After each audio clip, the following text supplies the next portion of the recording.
Je sais pas vous, mais moi je vis un mois de juillet chaotique et très heureux à la fois. L'école est terminée, bien sûr. On a les 3 enfants avec nous non-stop. 5 bouches à nourrir, matin, midi, soir, sans compter le goûter. Pendant 4 semaines avant nos propres vacances. Et alors même qu'on vit une période très intense chez Keep Calm, on remet à plat vraiment toute une organisation, des process, on déploie des projets ambitieux qui vont voir le jour d'ici la fin de l'année. Et donc ce cocktail donne un mois de juillet assez ambivalent, vraiment chaotique et très heureux à la fois. Et j'ai aucun doute que je ne suis pas la seule à vivre cette situation. Tout le monde n'a pas la chance de pouvoir faire garder ses bambins les 2 mois d'été. Et encore, je mesure la mienne d'avoir pu le faire, de pouvoir le faire parfois et de pouvoir aussi faire un stop complet de 2-3 semaines. Voilà, ça n'a pas toujours été le cas. Et je sais ô combien c'est précieux. Et ça m'amène à me poser la question de ce fichu équilibre vie pro, vie perso. Pour être une personne saine, bien dans ses baskets, pour être un peu le symbole de la réussite, il faudrait avoir un équilibre pro-perso parfait, faire vraiment coexister finalement les différents pans de sa vie, le boulot, la famille, voire même la vie sociale, la santé, le perso, le couple, etc. Comme un peu une table avec 4 pieds égaux, bien solides, 4, 5, 6 pieds égaux, voilà, bien solides, pour être en harmonie, voilà.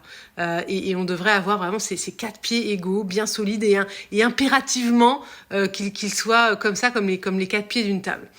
On arrête le travail à 18h, jamais un projet qui déborde le week-end, etc., etc. Et je trouve que cette vision de l'équilibre pro-perso se trompe complètement.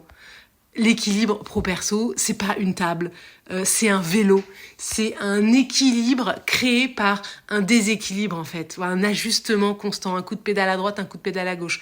Moi j'aime bien couper 3 semaines l'été, voilà, et en revanche j'ai une amie entrepreneur qui ne coupe quasiment pas, ou plutôt elle fait ce qu'elle appelle des tracances, c'est-à-dire qu'elle part en vacances avec sa famille, visiter la famille, des nouvelles régions, etc., avec son ordi, en se prenant des temps de travail et des temps off au gré de la météo, des envies, du programme, etc. Et elle fait ça, je crois, pendant quasiment les 2 mois d'été. Et ça lui convient, elle est épanouie comme ça lui correspond, c'est chouette pour elle, quoi. Nous, en ce moment, là, sur ces temps de vacances, où on a adapté finalement notre mode de vie à ces 4 semaines de travail avec les enfants en vacances, on fait une sortie en semaine quand il fait beau, mais on travaille une matinée du week-end ou un bout de soirée, ou même bien plus qu'un bout de soirée. On a des matinées parfois hyper productives, souvent plutôt, les matinées sont très très productives parce que les enfants dorment, mais le soir en revanche, c'est un peu n'importe quoi sur les temps de sommeil. Enfin, en tout cas, le soir, on rattrape le temps un peu avec les enfants, avec des temps de connexion, de jeux de société, etc., où on se retrouve. Et donc, du coup, on les couche bien plus tard, évidemment, que d'habitude. Voilà, c'est un joyeux bordel de déséquilibre qui crée notre équilibre, voilà. Vous savez, on a 4 ou 5 domaines de vie, 6, 7, je sais plus bien, bref. On peut pas mettre du focus sur tout en même temps. Je vous invite à vous poser cette question, quels sont vos 2 prios des 6 prochains mois? Clairement, moi, j'ai eu des périodes de ma vie où j'ai pas mis la vie sociale, la vie perso, etc. en prio, voilà. Des périodes où j'ai mis le pro, parce que c'était mon point de douleur principal, notamment quand j'étais salariée, etc. Dans le démarrage du développement de mon entreprise. C'était mon point de douleur principal, c'était le pro. Et voilà, la famille, je le mettais également en prio parce que j'avais des enfants en bas âge et que c'est mon pilier de vie. Voilà. Chaque domaine de vie, finalement, vient nourrir l'un l'autre pour que l'individu au centre se sente bien, se sente à sa place. Mais c'est pas un équilibre à la journée, à la semaine, au mois. C'est humainement impossible, en fait. C'est équilibré, je sais pas, même pas à l'année, en fait, franchement, non. Pour moi, c'est vraiment des périodes de vie, c'est des moments où on va s'occuper finalement vachement de sa santé, l'autre de ses relations, l'autre de son job, et finalement faire progresser sur ces temps de vie, sur ces cycles de vie, faire progresser à chaque fois le domaine concerné pour s'élever au fur et à mesure, quoi.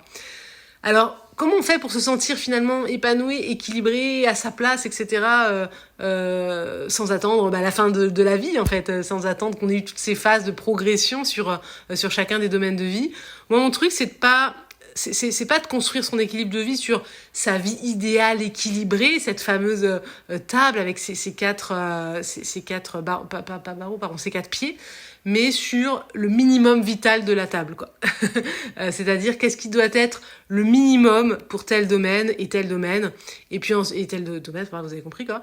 Et ensuite, finalement, on va venir remplir 1 à 2 autres domaines, voilà, sur lesquels on veut mettre notre attention, sur lesquels on veut, sur ce temps de vie-là, avoir une progression spécifique. Et comme ça, je trouve que ça nous permet de pas avoir des attentes irréalistes, de pas avoir des aspirations de superwoman, de superman, de vie parfaite, équilibrée, comme les 4 pieds d'une table, mais on a le minimum dans chaque domaine et on s'éclate à progresser dans l'un des domaines de vie, voilà. Voilà, c'était ma pensée du jour. Je vous souhaite à tous de vivre des chaos heureux et de vous foutre la paix sur l'équilibre pro-perso. Voilà. Ciao, ciao, salut à tous, bye.